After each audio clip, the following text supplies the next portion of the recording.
Love across centuries and faith traditions, humankind has sought meaning in suffering. While some religious worldviews claim that souls choose hardships before birth for spiritual growth, a more nuanced and ethically responsible theology contends that true spiritual excellence resides not in acceptance of all suffering as fate, but in the cultivation of love, compassion, and accountability. Modern spiritual discourse increasingly recognizes that reframing pain as divinely mandated not only imperils the vulnerable, but also neglects the core tenets of moral development established by the world's great religions. The doctrine that every affliction is chosen or meant to be encourages a form of spiritual bypassing wherein genuine harm is ignored or rationalized.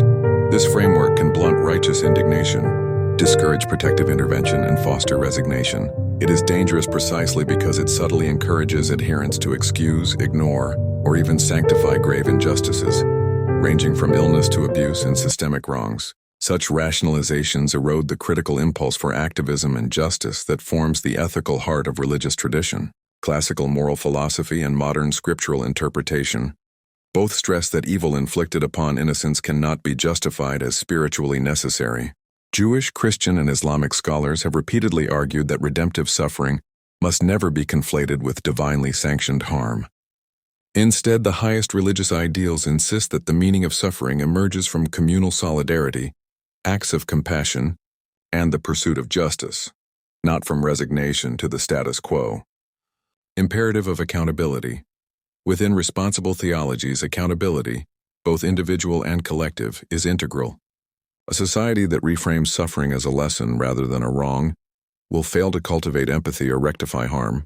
Indeed, the imperative to seek justice, love mercy, and walk humbly, Micah 6:8, illustrates the expectation that wrongs be confronted with courage, not with acquiescence.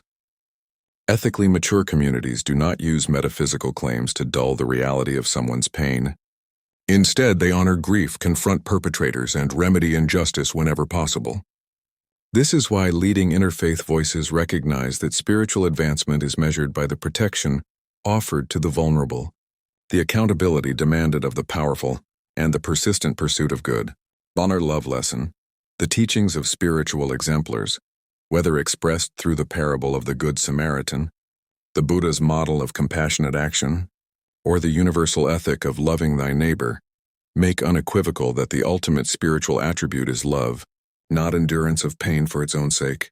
True holiness lies not in seeing suffering as cosmically assigned, but in becoming the healing presence that transforms suffering into hope and justice.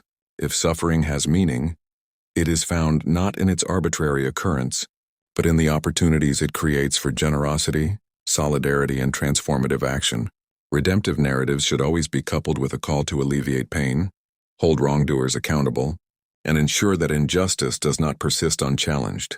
Theological reflections on the divine and human freedom, a vision of the divine that delights in human suffering, or requires pain.